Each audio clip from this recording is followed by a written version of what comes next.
Olá, caros ouvintes, nossas saudações fraternais para todos vocês. Sejam muito bem-vindos ao canal Lições para a Felicidade. E aqui nos encontramos para mais um estudo do livro Constelação Familiar, ditado pelo Espírito Joana de Ângeles, através da psicografia de Divaldo Pereira Franco.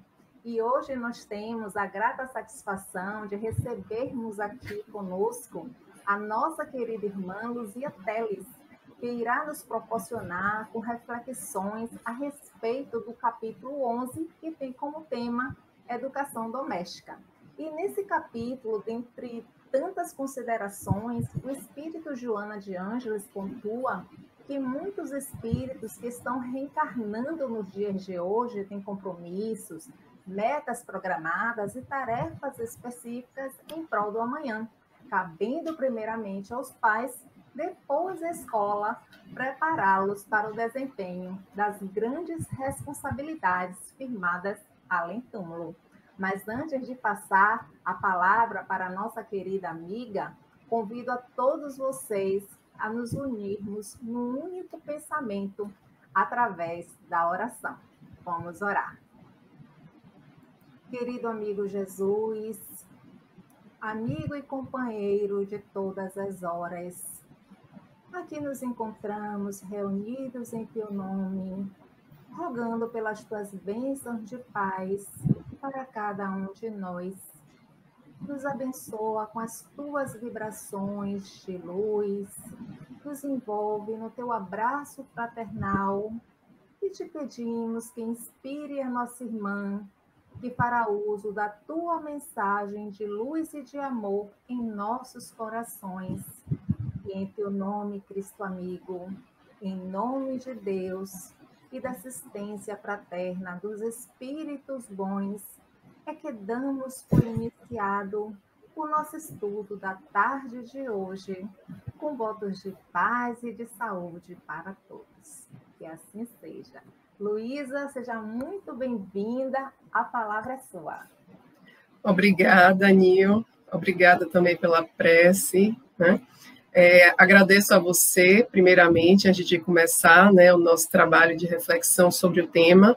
Agradeço a você pelo convite, né, de participar desse canal, que vem fazendo um trabalho tão bonito, né, de divulgação da doutrina, dos ensinamentos cristãos, e que é de suma importância mesmo, ainda mais nos tempos que estamos vivendo, né, de dificuldade, né, de muitas provas ainda mais duras, né, no ano de 2020, neste ano. Então, assim, parabéns pelo trabalho que você vem realizando, e me sinto muito grata, muito feliz pelo seu convite, viu? Meus amigos, né, nós vamos tratar hoje de um tema muito importante, dentre tantos, né, da doutrina espírita, mas falar de educação, não só uma educação formal da carne, mas falar de educação do espírito, e essa educação que começa no lar. É muito importante porque vai tratar da formação de um ser, e esse ser que vai lidar com a sociedade, não só em uma encarnação, mas em outras. Então, olha a responsabilidade e a grandiosidade deste tema. Nós vamos falar do tema, como já foi dito, Educação Doméstica, do livro de Divaldo e Joana, né? Então, segundo uma definição de Dora Encontre, no livro A Educação segundo o Espiritismo, Dora Encontre vai nos dizer que a educação é toda influência exercida por um espírito sobre o outro, no sentido de despertar um processo de evolução. Educar pois, segundo esta autora, elevar, estimular a busca da perfeição, despertar a consciência, facilitar o progresso integral do ser. Diante da assertiva de Dora Encontre, vemos que todos nós podemos nos colocar, né, de certa maneira, no papel de educadores, que podemos, em muitos momentos na nossa vida, ser aquele ou aquela que educa, né? E assim colaborarmos na evolução integral de algum indivíduo, que convive conosco durante a estadia deste indivíduo e da nossa aqui na Terra.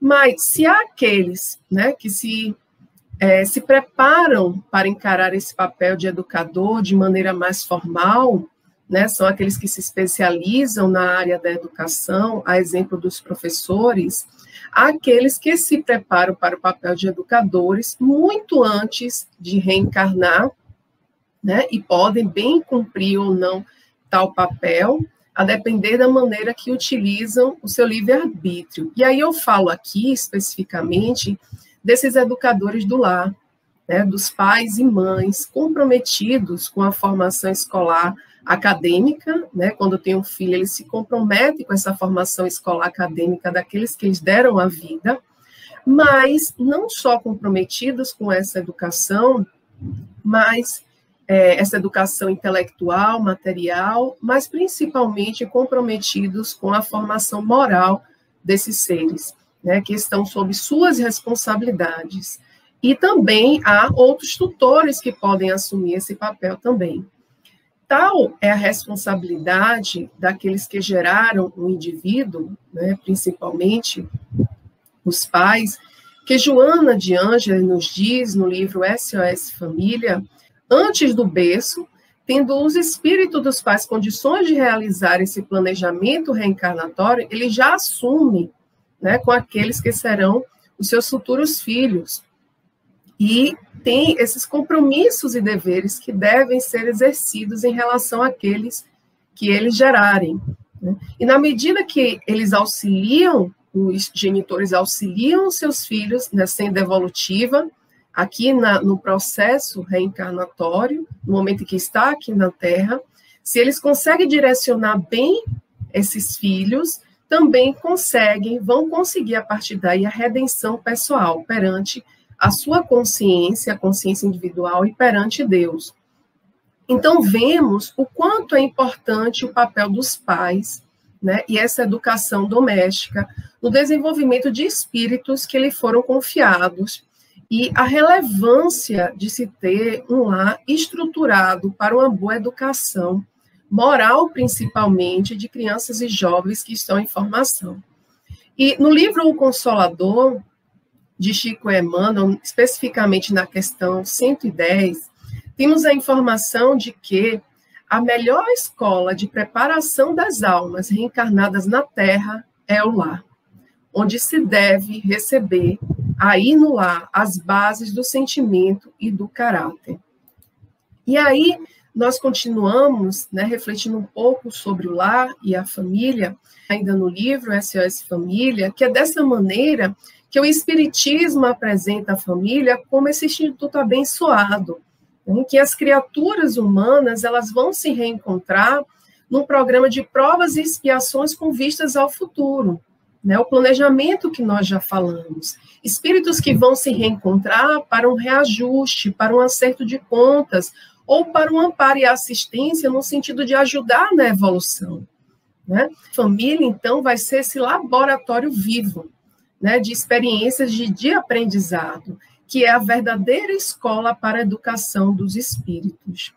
E essa visão reencarnacionista da doutrina espírita nos permite, assim, um melhor entendimento do que vem a ser família, né? Quais são os compromissos morais que precisamos ter com aqueles que estão na nossa estrutura familiar, né? No nosso núcleo familiar, o que pode nos levar de maneira mais consciente ao esforço pelo nosso progresso moral, né, e de nossos familiares, porque às vezes a gente não sabe, né, tem dificuldade com um parente, não sabe como lidar, mas a visão espírita nos ajuda mais nesse processo de lidar com o outro, compreendendo, né, que existem outras vidas e que talvez tenhamos compromisso com aqueles que estão no nosso lar e são um tanto mais difíceis, né, de lidar.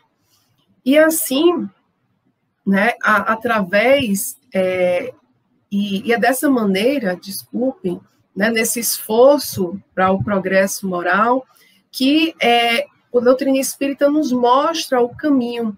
E qual é esse caminho? Né? Vai nos dando dicas através dos ensinamentos de Jesus, que é o caminho da renúncia, da boa vontade, da ajuda mútua no lar, do perdão, da tolerância e muito mais, né? Quando estamos realmente dispostos à mudança e com o desejo de ampliar a nossa consciência para as verdades espirituais, fica muito mais fácil de lidar com o outro e suas diferenças. Isso porque também não somos só corpo, como sabemos, mas somos espíritos imortais em evolução, que tem uma história pregressa que influenciará e muito na vida atual e no lar principalmente, né? Então, vai influenciar de forma mais harmoniosa ou não. E aí depende, né, dessa composição dos espíritos que fazem parte da família, em especial os filhos e filhas, né? Se são espíritos afins ou desafetos de outras vidas. Por isso, para a doutrina espírita, os laços familiares vão muito além da consanguinidade, por conta do processo reencarnatório, né? E a família acaba, assim, por ser essa célula primordial da sociedade, onde vão se forjar, a partir daí, os sentimentos e as qualificações para os demais relacionamentos humanos no contexto social. E nesse momento atual, em que nós estamos vivendo de transição planetária, que estamos passando, né, e que, segundo Joana, multidões de espíritos estão reencarnando nesses dias, como nos disse Nil no início, né, e tem compromissos com momentos em que vivemos no planeta, e trazem tarefas específicas em favor desse futuro, torna-se ainda mais necessário preparar esses espíritos para o desempenho de responsabilidades firmadas na espiritualidade, né? E essa tarefa é primordial para os genitores e depois para a escola, né? A fim de que esses espíritos sejam cada vez mais motivados para que eles venham a atingir aquelas metas que foram programadas por eles, né? E para o bem da humanidade, da sociedade. É dessa maneira, e aí que nós temos no Livro dos Espíritos a afirmação de que Deus colocou o filho sob a tutela dos pais, a fim de que esses o dirijam pela senda do bem. Olha a responsabilidade dos pais, né? Se alguns pais que às vezes são negligentes, se muito bem soubessem a responsabilidade que eles têm em relação a esses espíritos, né, que eles trazem ao mundo, talvez eles mudassem de atitude, né, com os seus filhos. Então, a fim de que eles se dirijam pela senda do bem, e lhes facilitou a tarefa, dando àquele a organização débil, ou seja, a criança, né, débil e delicada, que o torna propício a todas as impressões, a receber aquela educação dos pais de uma maneira mais fácil, apesar de ser um espírito muitas vezes antigo, de muitas e muitas encarnações, vem nessa aparência de criança, para que ele possa receber muito mais facilmente a educação, esteja mais aberto, mais propício a receber a educação dos pais. Então, diante disso, né, como nos traz também o livro O Consolador na questão 109, o período infantil é o mais sério e o mais propício à assimilação dos princípios educativos, desses princípios educativos. Dessa maneira, devido à importância da educação para a formação de um ser espírito, vemos que educar também não é fácil, né? A gente sabe que educar, os pais mesmo podem falar, a gente escuta dos pais, educar não é uma tarefa fácil, exige muito dos genitores. E muito do que foi praticado ao longo dos séculos também, sendo denominado como educação, não faz jus a tal conceito, né? Em vista principalmente, a gente pode ver, pela presença de muito autoritarismo, muita violência, muito abuso da força física, né, da imposição de algo a um sujeito pela chantagem, né, em relação a chantageando a criança, a influência de ambientes prejudiciais e viciosos, tentativas de se moldar o outro, além de muitas vezes haver uma relação de domínio de um ser humano sobre o outro. Então, o conceito de educação vem variando ao longo dos séculos, né? Na antiguidade, por exemplo, as crianças eram consideradas adultos em miniatura, mas, obviamente, né, mais fragilizadas que os próprios adultos, elas acabavam sofrendo com isso todo tipo de abuso, violência da família e da sociedade, né? O status de criança era nulo. Então, a educação, por exemplo, do povo espartano, né, era muito voltada para a militarização, o que fazia com que as crianças fossem vistas como soldados em potencial. E assim eram submetidas a treinamentos militares rígidos e violentos, né? O que era totalmente incompatível com a estrutura da criança ou do jovem que ainda estava se desenvolvendo, tanto cognitiva quanto física, né? Mas, felizmente, a gente pode dizer que felizmente, o próprio entendimento do que é educação, os métodos pedagógicos, bem como o olhar sobre o sujeito educando, foi se modificando ao longo da história e evoluindo, graças a Deus, né? Assim como o olhar sobre a criança e sobre a fase infantil também evoluiu, né? Se desenvolveu. Há um olhar muito melhor e diferente hoje.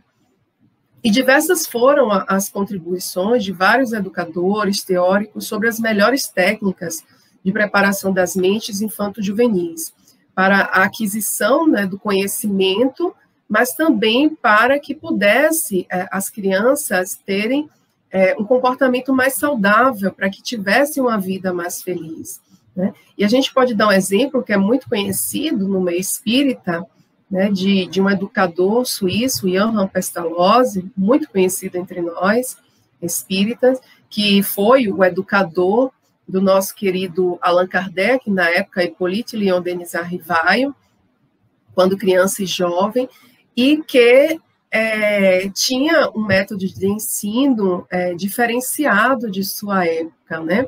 Então, para termos uma ideia do ensino revolucionário e amoroso de Pestalozzi, trago aqui alguns princípios pedagógicos desse educador. Vamos ver alguns princípios que Pestalozzi aplicava, né, enquanto método de educação dos seus alunos e educandos. Ele nos diz que a época de ensinar não é de julgar nem de criticar, né? Enquanto a criança era o tempo todo julgada, criticada, muitas vezes, né, sendo violentada, ele diz que não é a época de julgar e criticar, a época de ensinar. Uma outra coisa que ele nos traz é que o ensino deve seguir a via do desenvolvimento e jamais da exposição dogmática, né? Tem que olhar o desenvolvimento do educando. A individualidade do aluno deve ser sagrada para o educador.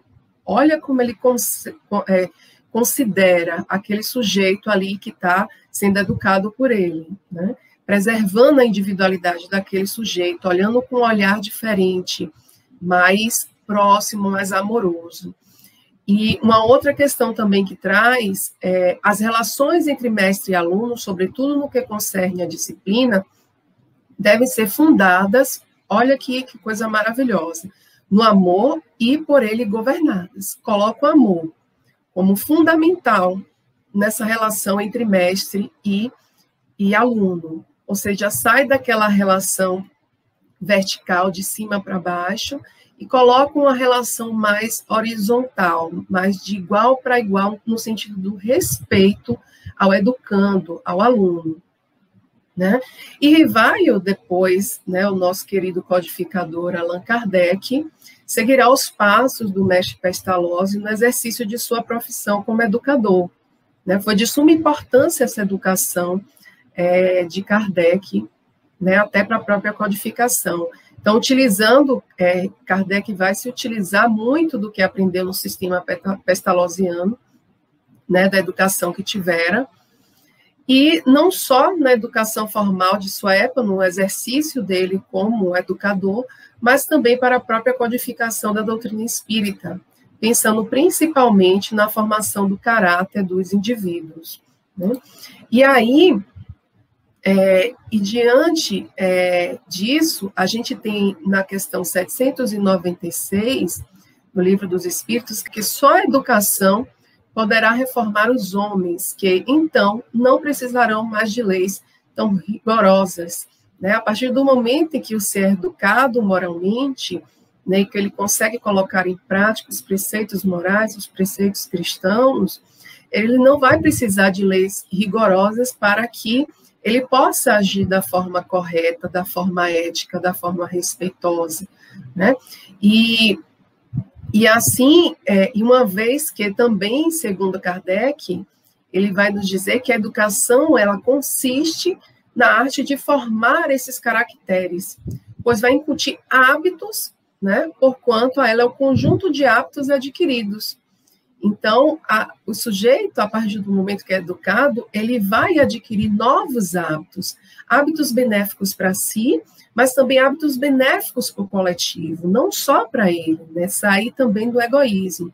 E diante dessa conceituação de Kardec, dessas informações em torno da educação de Kardec, da necessidade de se educar para se reformar o homem, principalmente na atualidade, nesse processo de transição que estamos passando, né, do mundo de prova e expiação para a regeneração, é indispensável que sejam aplicadas no lar, principalmente, depois, mais uma vez, na escola, essa dobradinha, vamos dizer assim, lar, escola, a educação iniciando no lar e depois passando para a escola.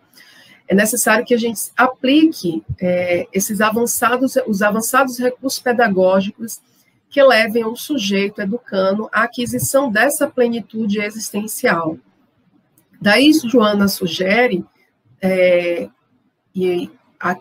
diz assim para a gente, que nesse programa do lar, é justo que se aplique as denominadas 4 funções psíquicas, né? No texto que a gente está estudando aqui, ela fala que é necessário que no lar se aplique 4 funções psíquicas de Jung, que são o pensamento, a sensação, o sentimento e intuição, de forma que se logre a edificar na escola os 4 pilares para a educação, conforme a proposta de Jacques Delors. Nós vamos aqui falar um pouco sobre essas funções psíquicas de Jung, vamos falar de forma resumida, né? E também sobre a proposta de Jacques Delors para esses 4 pilares da educação. Então, Jung ele vai traçar tipos psicológicos, né? E atitudes e funções. Vamos entender um pouco isso, né? Carl Gustav Jung é psicoterapeuta suíço, e quando ele nos fala do funcionamento da psique, nos remete a 4 funções psíquicas básicas, que podemos dizer que são 4 maneiras da consciência se adaptar ao mundo, de reconhecê-lo, né, e de se orientar nesse mundo. Ele vai nos trazer 2 funções racionais, que podemos dizer que são o pensamento e o sentimento, como cita Joana, que são capazes de fazer julgamentos cada um à sua maneira, e 2 funções que seriam as funções mais irracionais, que é a intuição e a sensação, né, que reconhece o mundo pelo inconsciente ou pela precisão com que registram as suas impressões nos órgãos sensoriais, né? Então, o pensamento, segundo Jung, é a função do conhecimento intelectual, né, e da formação da lógica e de conclusões, né? É o conhecimento intelectual, cognitivo. O sentimento, Jung nos diz que é uma função que avalia as coisas de forma mais subjetiva, né? Não tem tanta objetividade. A intuição, Jung entende a intuição como a percepção por vias inconscientes ou a percepção de conteúdos inconscientes. Já a sensação, né, vai abranger todas as percepções através dos nossos órgãos sensoriais. Então, essas 4 estratégias, vamos dizer assim, de adaptação ao mundo, estão presentes em todos nós, né? Mas uma delas acaba se destacando e acaba sendo mais aprimorada a depender do sujeito, do indivíduo. Então, essas 4 funções, como observou Jung, podem ter 2 atitudes, né? que a atitude da introvertida é quando a pessoa ela se sente muito afetada, né, pelo objeto e foge para o seu mundo interior, né? Então, é quando a pessoa está mais voltada para o seu mundo interior. E aqueles que são denominados com atitude extrovertida, né, como o próprio nome diz, já está voltado mais para o mundo exterior. Então, são maneiras diferentes de aproximações dos sujeitos, né, pelo mundo, né, com o mundo. Então, a maneira como a pessoa se coloca, age, enxerga o mundo e o que está à sua volta, né? Então, esse estudo da tipologia junguiana nos ajuda e ajuda os educadores no sentido de melhor lidar com as particularidades de cada indivíduo, de cada sujeito, né? Para que a gente não venha a rotular determinado indivíduo pelo seu comportamento e a sua atitude, de modo a prejudicar o seu desenvolvimento. Então, quando eu conheço essa tipologia, o modo como cada tipo pode agir no mundo e enxergar o mundo, eu vou ter muito mais cuidado de lidar com esse sujeito, né, para que eu não venha a prejudicar o seu desenvolvimento, para que eu não rotule, para que eu não haja de uma maneira violenta em relação a ele, né? Então, a gente, por exemplo, não interpretar erroneamente alguém que é classificado, vamos dizer assim, como introvertido, como se fosse alguém lento, como se fosse alguém, né, que não soubesse lidar com as coisas do mundo, né, que não tem a mesma velocidade, por exemplo, de percepção e ação como um extrovertido, um tipo, né, extrovertido.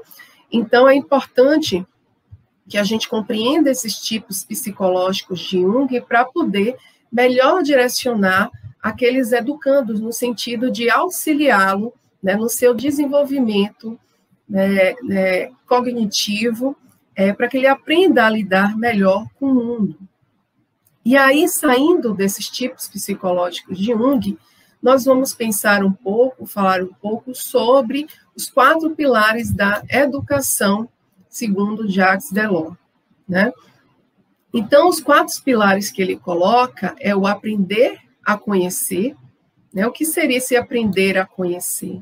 Essa aprendizagem que visa não tanto a aquisição de um repertório de saberes codificados, mas antes o domínio, segundo o autor, dos próprios instrumentos do conhecimento, que pode ser considerado simultaneamente como um meio, né, como uma finalidade da vida humana. E como seria esse meio? Meio porque se pretende que cada um aprenda a compreender o mundo que o rodeia, né, para desenvolver suas capacidades profissionais para se comunicar.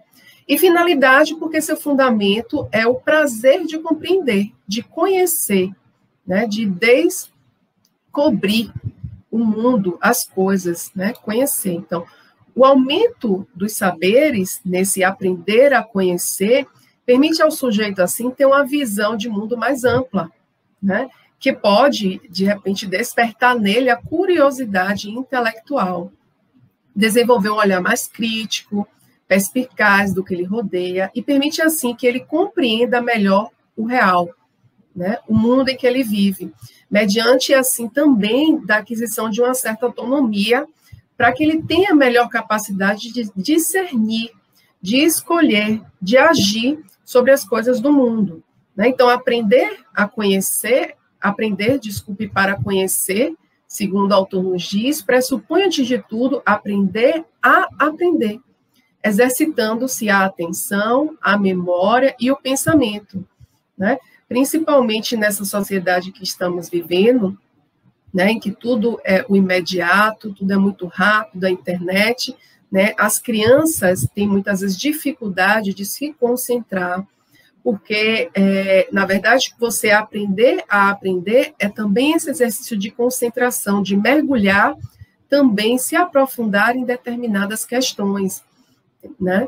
Então, as crianças e jovens devem, assim, aprender a prestar atenção às coisas e às pessoas, nesse mundo que exige de nós muita agilidade, né? Tudo muito rápido, chegam para nós muitas informações ao mesmo tempo. Então, nós precisamos, né, ajudar as crianças a aprender a prestar atenção, né, a se aprofundar em determinados conhecimentos.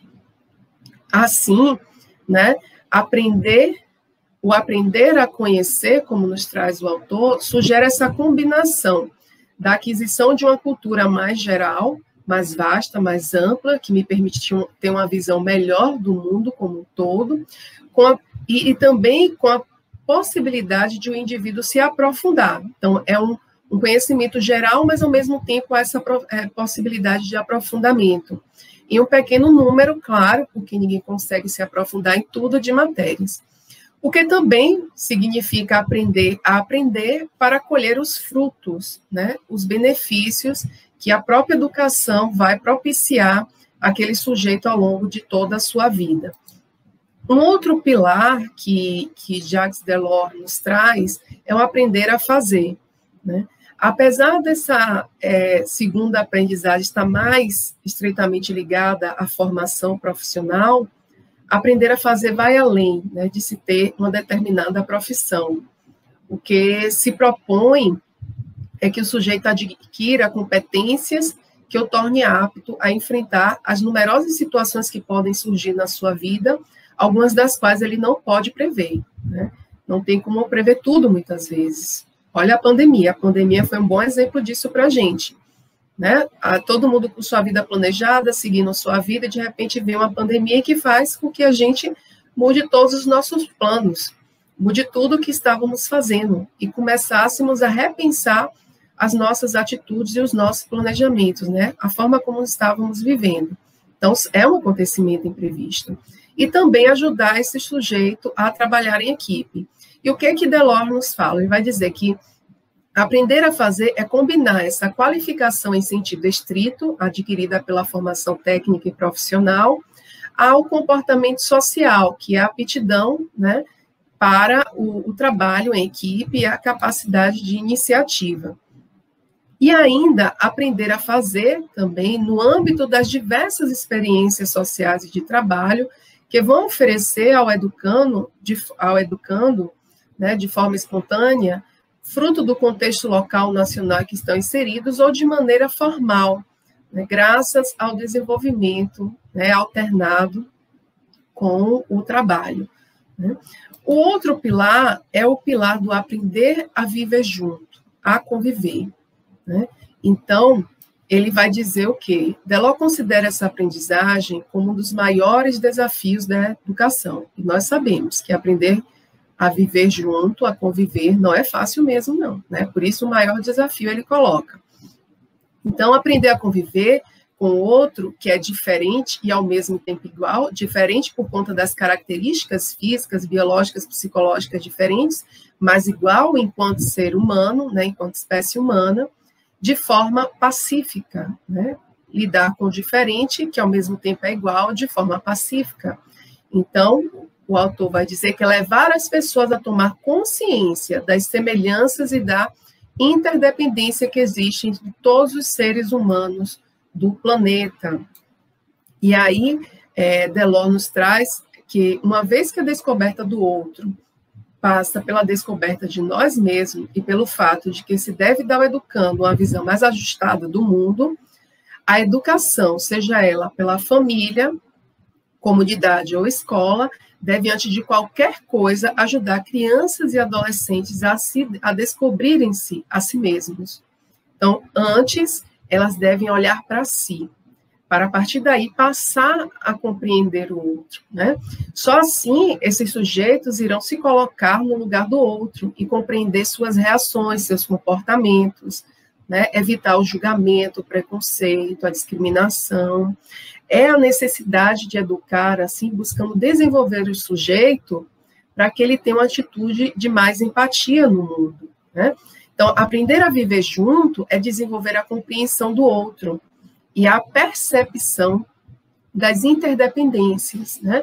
É respeitar os valores do pluralismo que existe no mundo, né? Da compreensão mútua e da paz. Então, aprender a conviver é ter esse respeito em relação à diferença, ao outro, às opiniões, à cultura, ao jeito de ser, ao jeito de agir, né? Então, é um aprendizado, como disse Delors, um dos mais desafiadores, e que realmente tem que ser colocado em prática para que a gente consiga viver de maneira melhor e pacífica no mundo. E o outro pilar, o último, né, que o autor coloca, dentre os 4, é o aprender a ser. Então, deve-se, segundo o autor, fornecer às crianças constantemente forças e referências intelectuais que lhes permitam compreender o mundo que as rodeia e elas se comportem nele como atores responsáveis e justos. Então, aprender a ser para melhor desenvolver a personalidade e estar à altura de agir com maior capacidade de autonomia, discernimento, de responsabilidade pessoal, né? Para isso, não se pode, a partir disso, negligenciar na educação nenhuma das potencialidades do indivíduo, né? Sejam elas, como traz o autor, memória, raciocínio, sentido estético, capacidades físicas e aptidão para se comunicar, né? Assim, a educação deve contribuir para o desenvolvimento total da pessoa, espírito, corpo, inteligência, sensibilidade, né? Então, a verdadeira educação dessa forma precisa resgatar esses valores éticos morais que foram deixados de lado pela nossa sociedade, ou ainda, né, são muito fracos e frágeis, em virtude do mundo que estamos vivendo ainda muito materialista, né, de muito imediatismo, de muito egoísmo, para que essas crianças e jovens possam se conscientizar da responsabilidade que elas têm, não só em relação a elas, né, mas também em relação ao outro, em relação ao coletivo, em relação ao mundo, em relação à vida. Por isso é importante esse aprender a ser, para que possam ser desenvolvidos esses valores éticos morais, e aí a gente lembra aqui do Cristo, né? Do ensinamento do Cristo, de amar a Deus sobre todas as coisas e ao próximo como a nós mesmos, né? E essa responsabilidade perante a nós e perante ao outro e a vida. Mas Joana nos diz que, como a gente fala que a educação não é fácil, né? E não é, mas por que essa educação também não é tão fácil? Além de lidar com o espírito, né? Que tem suas características, histórias de um passado reencarnatório, porque a ação educativa, ela requer um empenho muito grande na autoeducação. Para que a gente possa educar, é importantíssimo que a gente busque se educar, né? Então, educar, educando-se, né?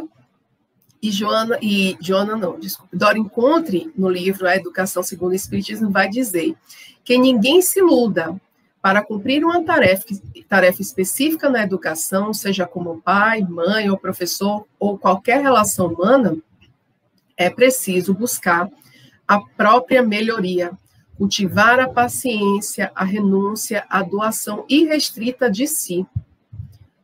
É isso que nós devemos fazer enquanto educadores. À medida que estamos educando um sujeito, um espírito, devemos buscar cada vez mais a nossa melhoria. E entre as características dos educadores, Joana nos diz que devem ser ressaltadas, né, que são características importantíssimas, né, que é a humildade e a coragem, né, de ser, o educador ser verdadeiro, né, de reconhecer os seus erros, jamais querer impor pela força, né, querer impor nada àquele que está se educando, né, na verdade, só buscando orientar, mas sem imposição, sem violência, né? Então, educar é educar-se, não tem para onde fugir. A gente precisa estar sempre nesse processo, na medida que a gente está educando, a gente está se olhando e buscando se melhorar, né? E aí a gente vai trazer algumas questões que Joana nos traz em relação a esse educador se educando, que vai nos dizer que nem deve haver o excesso da severidade para com o sujeito educando, nem o acúmulo de receios injustificáveis em relação a ele, ou a exagerada soma, né, de aflição por ele. Outra coisa que ela diz para a gente no livro SOS Família é: fala-lhe de Deus sem cessar e ilumina-lhe a consciência com a flama de fé. né, mutilante que lhe deve lucilar no íntimo como farol de bênção para todas as circunstâncias.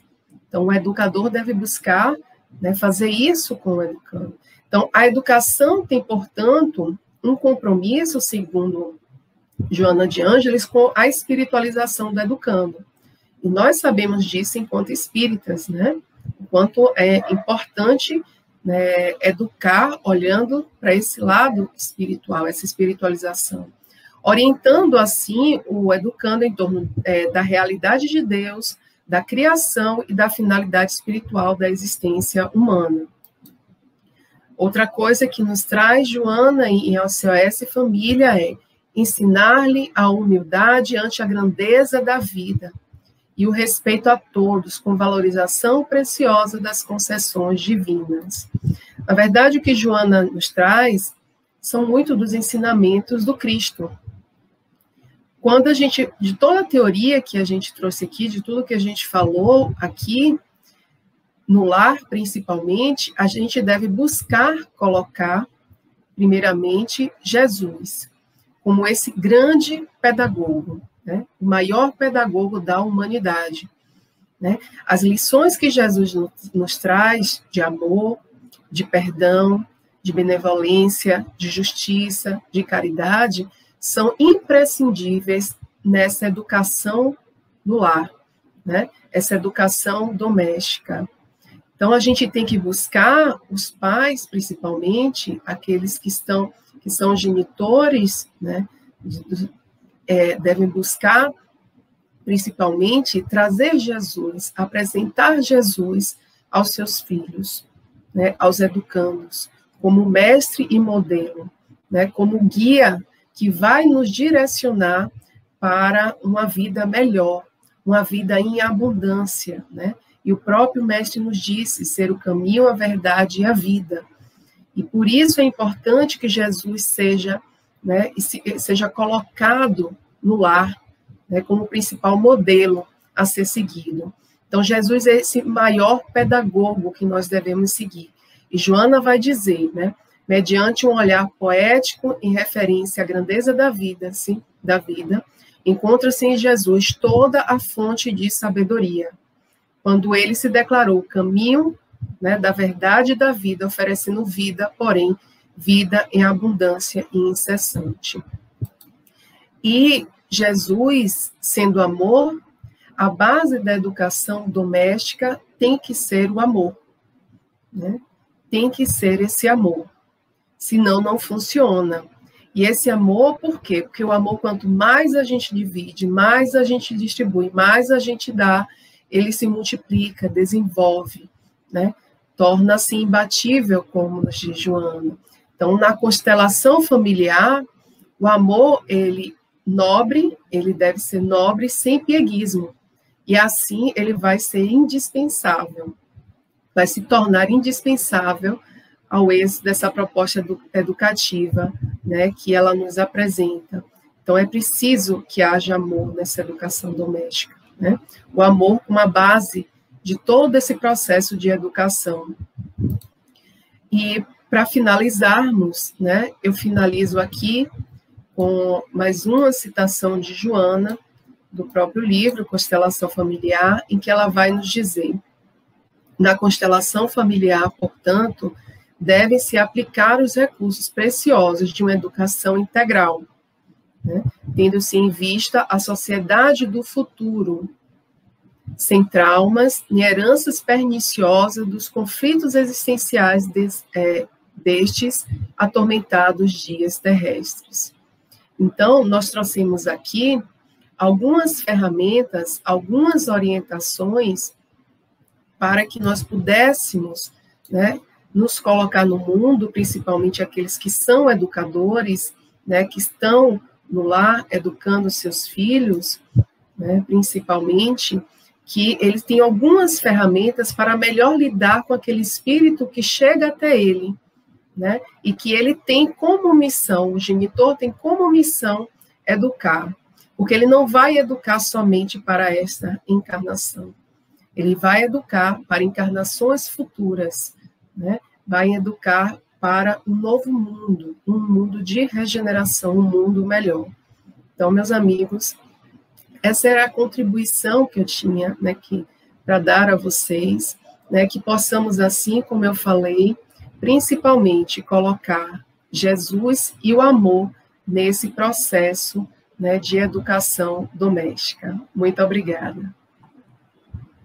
Obrigada a você, Lu, pela contribuição aqui no nosso canal. E agora é a hora da nossa gratidão. Vamos orar. Querido amigo Jesus, te agradecemos, Senhor, por essas elucidações maravilhosas que aqui recebemos e te rogamos por cada família que abençoe, Senhor, a cada pai, a cada mãe, inspirando-os para que eles possam conduzir a educação da sua prole da forma mais acertada possível e envolve a humanidade terrena tão necessitada nesses dias rudes de provações do teu amor, das tuas bênçãos de saúde, de paz e de harmonia interior. Fica conosco, Senhor Jesus, permanece em nossos corações e continua a nos abençoar e nos envolver em tuas lúcidas vibrações de paz, hoje, agora e para todos sempre. Que assim seja. Está encerrado, meus queridos amigos. Agradecendo mais uma vez a Luísa pela sua participação aqui no nosso canal. Até o próximo domingo. Obrigada, Aninha. Obrigada a todos.